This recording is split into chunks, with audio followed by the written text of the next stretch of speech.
데살로니가 전서 2장 17절부터 20절 말씀.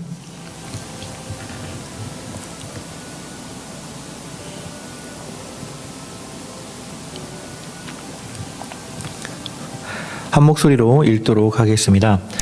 형제들아, 우리가 잠시 너희를 떠난 것은 얼굴이요 마음은 아니니 너희 얼굴 보기를 열정으로 더욱 힘썼노라. 그러므로 나 바울은 한 번, 두 번 너희에게 가고자 하였으나 사탄이 우리를 막았도다. 우리의 소망이나 기쁨이나 자랑의 면류관이 무엇이냐? 그가 강림하실 때 우리 주 예수 앞에 너희가 아니냐? 너희는 우리의 영광이요 기쁨이니라. 아멘. 이번 주 화요일 날 우리 김민주 선교사님 설교하실 때 본문이 바울이 다메섹 그 선상에서 그가 하나님의 그 광채를 보고 눈이 멀어서 예수 그리스도를 만난 그 사도행전 본문을 들어서 이제 설교를 해주었습니다. 바울이 원래는 사울되었을 때 그는 유대인 중에 유대인이고 바리새인 가운데 바리새인이었습니다. 유대인이라 하면 여러분 그들에게 있어서 하나님에게 오직 선택받은 사람들은 다름 아닌 이스라엘 사람들 혹은 우리가 히브리 사람들 아니면 유대인이라고 이렇게 부르고 있습니다.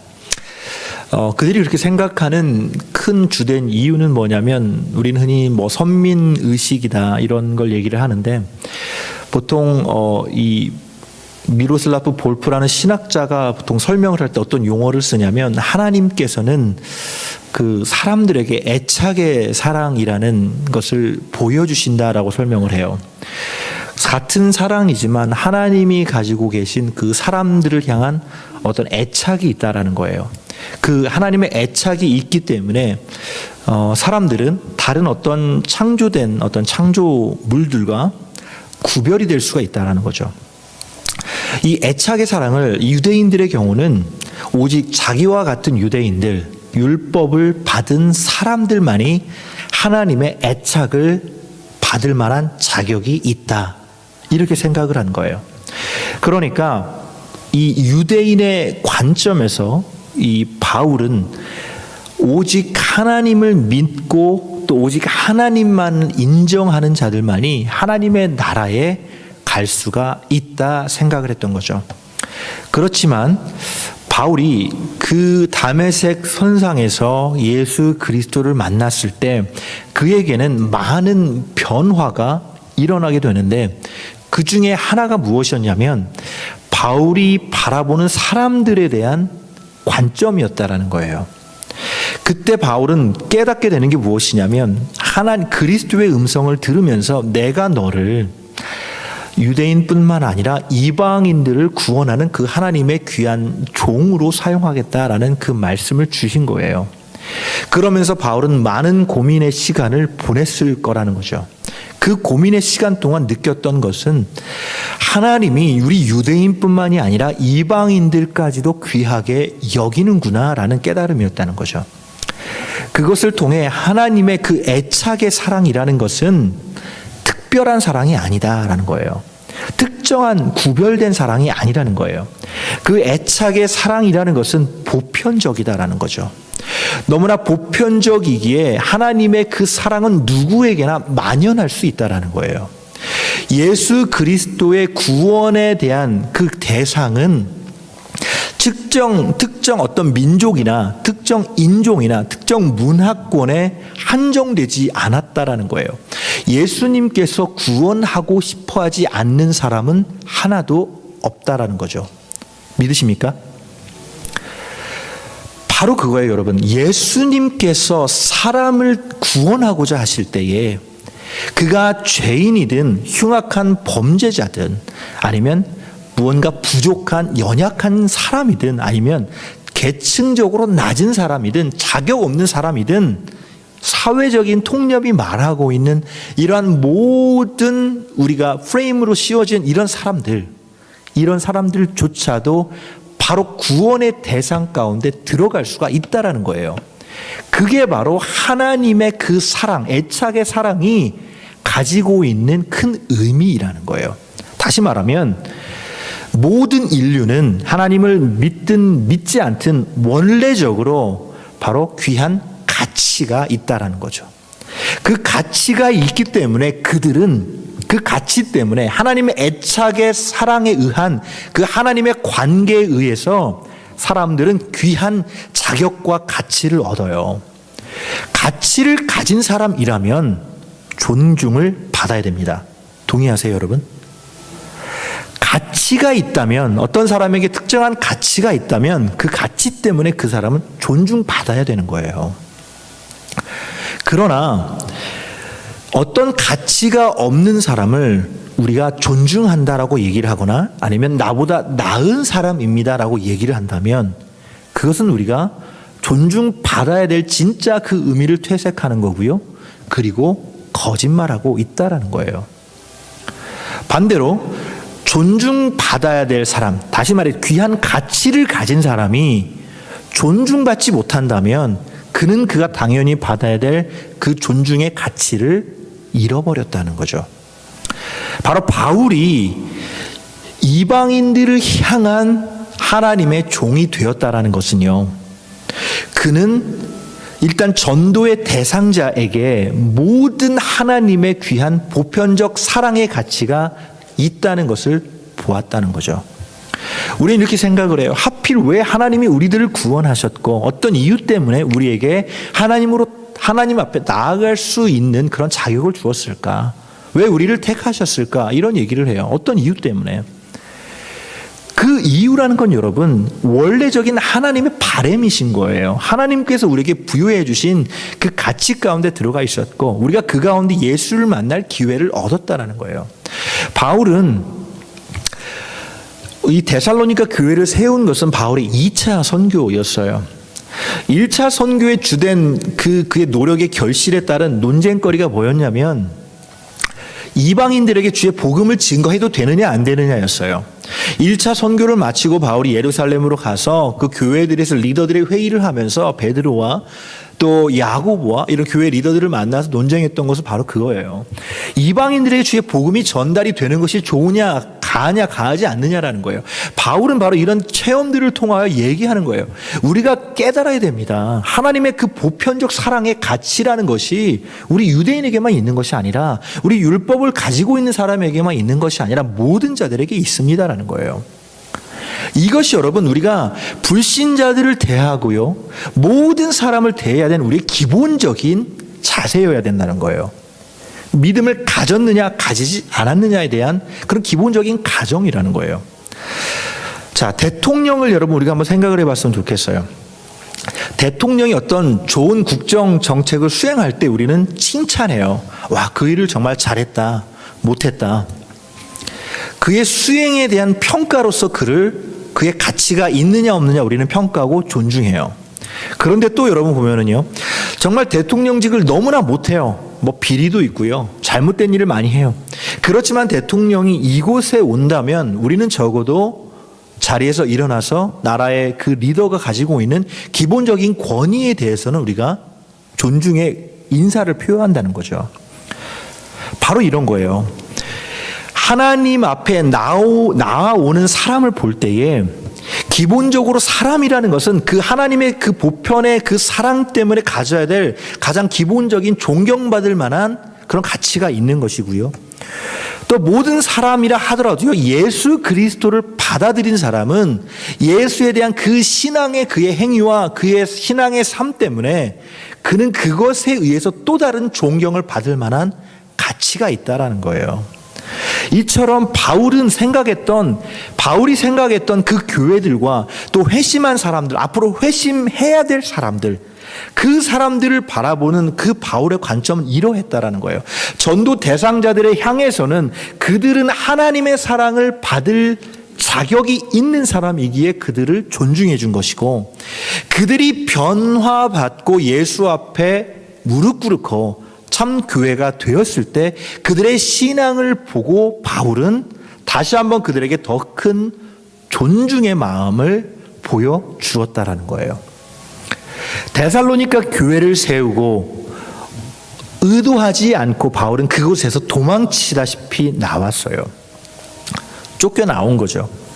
그러면서 바울은 이제는 고린도에 머물며 데살로니가 사람들을 생각하고 이 귀한 편지를 보내면서 그들에게 얘기하는 거예요. 내가 여러분에 대하여, 데살로니가 사람들은 어떻게 생각하냐면 바울이 도망쳤다, 아니면 그가 어떤 이익을 구하지 못해서 떠났다, 우리를 어떤 핍박 때문에 버렸다라는 이런 소문들이 일기 시작하니까 바울은 이 편지를 통하여 본인의 마음과 진심은 그렇지 않다는 것을 보여주고 싶었던 거예요. 원래적으로 하나님이 가지고 있는 그 사랑 안에서, 또 여러분들이 하나님 앞에 돌아와 믿는 자들이 된 그 결단을 통해서 나는 여러분들에 대하여 귀하게 생각하고 있습니다라는 그 마음이 가장 깊이 전제되어 있다는 거예요. 2장 말씀을 보면 바울은 데살로니가 사람들에게 얘기를 할 때 자기 자신은 그들을 향하여 모유수유를 하는 어머니 같았다, 그 얘기를 해요. 그리고 자기 자신은 어린 아이들을 가정에서 양육해야 되는 아버지와 같았다 얘기를 하는 거예요. 그리고 그들을 대할 때 본인은 순수한 마음을 가진 어린아이 같았다라고 얘기를 해요. 또 그들을 부를 때 나는 사도고 여러분들은 세워진 교회입니다라는 이런 권위적인 표현을 쓰는 것이 아니라 여러분들은 나의 형제입니다라는 그 동일한 동격의 그 의미를 사용했다는 거예요. 그리고 더 나아가 가족의 그 언어를 사용하고 있다라는 거예요. 그들의 믿음의 변화로, 또 신앙을 받아들인 그들의 그 결과로 그들은 어떠한 가치를 부여받느냐면 하나님 안에서 형제요, 자매요, 아버지요, 어머니요, 어린 자녀가 되었다라는 귀한 그런 가치를 얻어내는 거예요. 가족으로서의 가치가 있기 때문에 우리는 여러분의 가족들을 대할 때 가족이 아닌 사람을 대하는 것과 어떤가요? 기본적인 출발점이 달라요. 우리가 존중하는 마음, 생각하는 마음, 사랑하는 마음이 원래적으로 기본적으로 다르다라는 거예요. 바로 바울이 말하고 있는 그 사랑의 가치, 그 가치는 상당히 크다라는 거예요. 데살로니가 사람들을 향하여 말하는 그 가치는 너무나 크다는 거예요. 오늘 말할 때 사단이 내가 너희들에게 가고자 했지만 나의 길을 막았다, 이 표현을 써요. 사단이 막았다 해서 이 막았다의 그 의미는 뭐냐면요, 사단이 마치 우리가 이 걸어가는 길을 다 뒤엎어버린 거예요. 길을 없애버리는 거예요. 그런 정도로 내가 가는 것을 막았도다 얘기를 하는 거예요. 우리는 보통 이렇게 얘기해요. 아니, 하나님의 일이 어떻게 사단에게 방해가 받느냐, 사단이 하나님보다 더 크냐, 이렇게 말할 수 있어요. 그러나 그게 아니에요. 가고자 하는 길은 막혔을지 모르지만 그러나 내가 너희들을 향하는 그 마음은 누구도 방해할 수가 없다. 너희를 향한 나의 사랑은 누구도 끊어버릴 수가 없다라고 얘기를 하는 거예요. 사단이 이긴 건가요? 그렇지 못한 거죠. 그러면서 또 바울은 얘기해요. 내가 여러분을 떠났다라는 표현을 우리가 볼 때 내가 내 스스로 떠났다라는 그 의미처럼 들려요. 그런데 원래적으로 영어 성경을 보면은 내가 찢겨져서 떠나가졌다라는 거예요. 내 자신의 의도가 아니라 제가 이 자리에 서 있는데 제가 이곳에 붙어 있는 이것을 누군가 강제로 끌어내서 마치 찢어지듯이 그렇게 저를 가져갔다라는 거예요. 또 원래 원어로는 이 말이 아포르파니조마이라는 말인데 이 단어 사이에 보면은 orphan이라는 단어가 들어가요. 영어로. 고아라는 거예요. 고아가 되었다 의미예요. 바울이 내가 여러분을 떠난 것은 마치 고아가 된 것과 같습니다라는 거죠. 어린아이가 여러분 고아가 되고 싶어서 되나요? 부모가 버리거나요? 아니면 부모가 어떤 사고에 의해서 그 아이를 돌볼 길이 없을 때예요. 불가피한 일, 정말 일어나서는 안 되는 일, 정말 어려운 그 상황이라는 거죠. 바울이 이 데살로니가 사람들을 떠난 건 그의 의지에 의한 떠남이 아니라 마치 고아가 되듯이 엄청나게 큰 일이 발생하여 그에게서 그들을 떠날 수밖에 없는 그 불가피한 상황이 생겼다라는 거예요. 이 단어는요, 신약 성경에 오직 여기에서만 사용이 되고 있어요. 바울이 하필 고아가 되었다, 이 표현을 사용하는 의미가 뭘까요? 다른 단어 중에 데살로니가 여러분, 당신은 나의 참 가족입니다. 당신들이 내 어머니와 아버지와 같고 또 내 자녀와 같고 내 형제와 같습니다. 가장 깊은 가치를 여러분이 가지고 있습니다라는 거예요. 여러분, 우리가 이 세상을 살아가면서 그리스도인으로 세상의 사람들을 대하는 자세와 또 우리 같은 공동체를 대하는 자세에 대한 가치를 바울은 설명해 주고 있는 거예요. 세상에 믿지 않는 사람들을 볼 때 그들은 하나님의 애착의 사랑을 가지고 있기에 그들을 우리는 차별할 수 없다라는 거죠, 먼저는.